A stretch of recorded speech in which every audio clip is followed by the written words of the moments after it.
ছাদ, মিম্বার ও কাঠের উপর সালাত আদায় করা।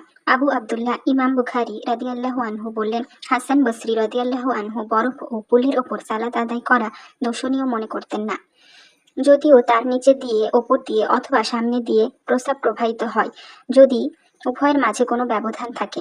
আবু হুরাইরা রাদিয়াল্লাহু আনহু মসজিদের ছাদে ইমামের সাথে সালাত আদায় করেছিলেন। ইবনে ওমর রাদিয়াল্লাহু আনহু বরফের ওপর সালাত আদায় করেছিলেন। বিছানার ওপর সালাত আদায় করা। আনাস ইবনে মালিক রাদিয়াল্লাহু আনহু নিজের বিছানায় সালাত আদায় করতেন। আনাস রাদিয়াল্লাহু আনহু বললেন, আমরা নবী সাল্লাল্লাহু আলাইহি ওয়াসাল্লাম এর সঙ্গে সালাত আদায় করতাম। আমাদের কেউ কেউ নিজ কাপড়ের ওপর সিজদা করত। ইসমাঈল রাদিয়াল্লাহু আনহু নবী সাল্লাল্লাহু আলাইহি ওয়াসাল্লাম এবং তার স্ত্রী আয়েশা রাদিয়াল্লাহু আনহু থেকে বর্ণিত। তিনি বললেন, আমি রাসূল সাল্লাল্লাহু আলাইহি ওয়াসাল্লামের সামনে ঘুমাতাম। আমার পা দুখানা তার কিবলার দিকে ছিল। তিনি সিজদায় গেলে আমার পায়ের মৃদু করে চাপ দিতেন, তখন আমি পা দুখানা সংকুচিত করতাম, আর তিনি দাঁড়িয়ে গেলে আমি পা দুখানা প্রসারিত করতাম। তিনি বললেন, সে সময় ঘরগুলোতে বাতি ছিল না। প্রচন্ড গরমের সময় কাপড়ের ওপর সিজদা করা। হাসান বসরি রাদিয়াল্লাহু আনহু বললেন, লোকেরা পাগড়ি ও টুপির ওপর সিজদা করবে আর তাদের হাত থাকতো আস্তিনের ভেতর।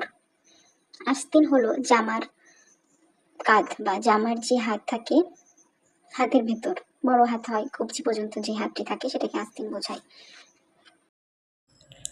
জুতা পরে সালাত আদায় করা।